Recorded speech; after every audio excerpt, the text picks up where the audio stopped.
পশ্চিমবঙ্গ প্রতিবন্ধী ঐক্যমঞ্চের আহ্বানে 10 দফা দাবিতে নারী ও শিশু বিকাশ এবং সমাজ কল্যাণ দপ্তরে গণ ডেপুটেশন এবং বিকাশ ভবন অভিযানের ডাক দেওয়া হয়।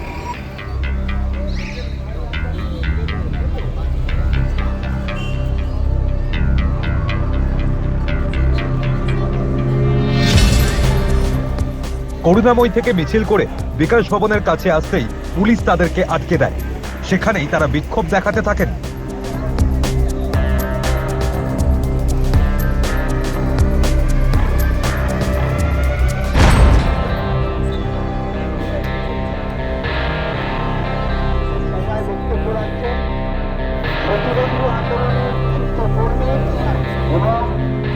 এরপরে দুটি ভাগে ভাগ হয়ে প্রতিনিধি দল ডেপুটেশন জমা দিতে যায়।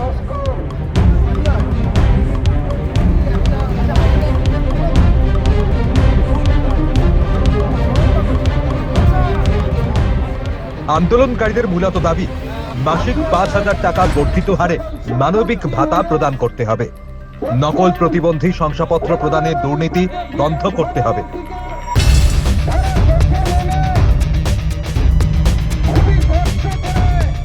কেন্দ্র এবং রাজ্যের শিক্ষানীতিতে উল্লিখিত অনলাইন বা গৃহভিত্তিক শিক্ষা পদ্ধতি প্রত্যাহার করতে হবে।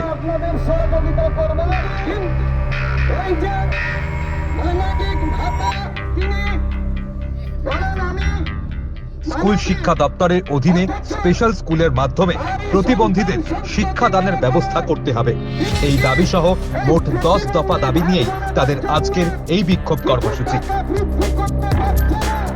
আমাদের মোট 10 দফা দাবি, তার মধ্যে প্রথম দাবিটাই হলো যে মানবিক ভাতা প্রতিবন্ধীদের দেওয়া হয়, যার পরিমাণ দীর্ঘদিন ধরে মাত্র মাসিক 1,000 টাকা, সেটা বাড়িয়ে মাসে 5,000 টাকা করতে হবে।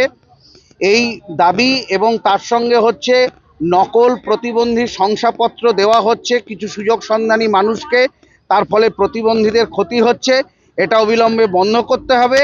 প্রতিবন্ধীদের বিশেষ যে স্কুলগুলো রয়েছে সেগুলো পরিচালনার দায়িত্ব জনশিক্ষা প্রসাদ দপ্তরের হাত থেকে নিয়ে স্কুল শিক্ষা দপ্তরের হাতে দিতে হবে।